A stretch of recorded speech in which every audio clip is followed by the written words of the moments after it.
Hello YouTube, this is RC67 coming at you. I got a few new items I got in my collection that I added over the last couple months, and I've been pretty excited about wanting to showcase them, and I was waiting for a couple other ones to come in, and I was going to showcase them tonight. The ones I got are from the Hot Wheels RLC membership club, and they provide opportunities for members to buy exclusives with cars and trucks and Matchbox cars as well, but different variations of toys and stuff that collectors would go after. These cars are numbered, and depending on how many they produce, on average, I think I've been seeing most of them are between 20,000, so it'd be number 1 to 20,000 on most of the cars that I've picked up.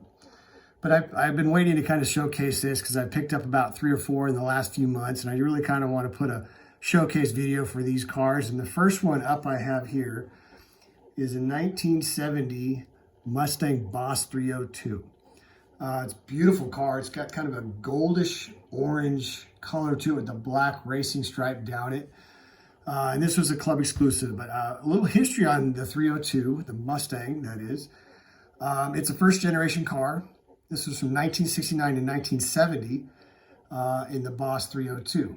In 2012 and 2013 was the second generation Boss 302 Mustangs. And they're showcased in a two-door fastback.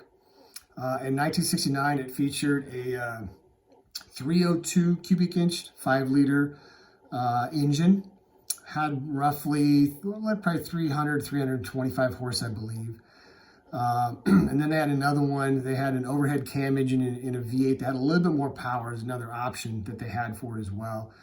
Also in 1970, the 69 1970s Boss 302s here, they had a 5.0 liter Roadrunner dual overhead cam V8 that they offered in the Mustang. And then in 2012 and 2013, when they brought the Boss 302 back, they offered very similar packages in terms of the size of the engine and the horsepower and the output and so forth. So that is a little history on the Boss 302 Mustang. Next, I have a 1969 Camaro SS. And this was a first generation car. And I gave a little history a little while back on the Camaro. This is the SS package. And it was basically the next step up from just kind of your baseline car. This one here I got comes in it looks like a lime color, lemon lime color. It's got a black pinstripe down it. 5-spoke wheels, beautiful car. The hood opens up. Anyway, the SS package offered a 350 cubic inch 5.7 liter engine or a 396 cubic inch 6.5 liter engine. Obviously, these cars are putting out a lot of horsepower, so they had some upgrades they threw into the chassis as well to handle the upgrade of the power on that car. Some of the generalizations of the SS, again, this was a slight upgrade from your mainline Camaro off the line there. They had a hood scoop on it, but it actually didn't function. It was just more for decoration. They had some special pinstriping they put on the cars. They also had some special badging they put on, as well as the grills and things like that. So that's some of the general things that they did on the SS. The years 1966 and 1969 was your Gen 1, and they offered a 230 cubic inch inline 6, as well as a 250 cubic inch inline 6. And also a 283 small block V8. So those are some of the features of the Camaro SS.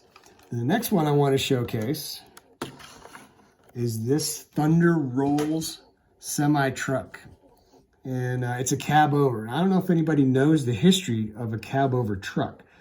Probably through the 50s and into the 60s, with all the regulations for highway transportation and transporting of goods and so forth, the government started putting in regulations on how long these vehicles could be. So they created, the manufacturers created this cab over. In the US, it's called a cab over or a cab over engine. In Canada, it's known as a flat nose. Anyway, with that shorter wheelbase, what it allowed the truckers to carry longer trailers, therefore increasing their payload. But there were still a lot of weight restrictions with these vehicles as well. And while these weight restrictions were still being implemented, the government was still putting tons and tons of regulations on how big these trucks could be. Today, the regulations aren't as bad because we're seeing some pretty big trucks now, I've been noticing on the highways. But through the 50s, 60s, and even in the 70s, they had a lot of regulations on these vehicles. So that's it for the cab over. Now here comes the showcase that I really want to kind of show off. I just got this today, as a matter of fact. I'm pretty excited about it. So here we go. This here is a 1964, a 1964 Land Rover Gen 2 Beach Edition vehicle. And anybody, I don't know a lot of history about Land Rovers, but they started in 1948, and they were trying to set the ultimate off-road vehicle. So they were designing vehicles that could go off-roading. So this is where the Land Rovers really came in. And anyway, I picked up this car today, and a lot of fun. But this is their Beach Edition. It's got the surfboards on the top. It's got the diorama that came with it. That was one of the things I really liked about the car.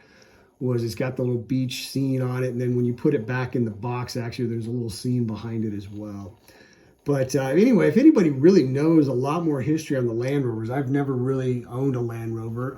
I've been in a couple with friends and stuff, but I'd like to learn a little bit more history on the Land Rover. It's kind of hard to find a lot of information on them, and when you do, it's just so much, it's hard to decide where to start. But anyway, I hope you enjoyed the video. Please like, comment, and subscribe if you would. And if you have some information on any of the vehicles I showcased here earlier today, please let me know. This is RC67 signing off. Thank you very much.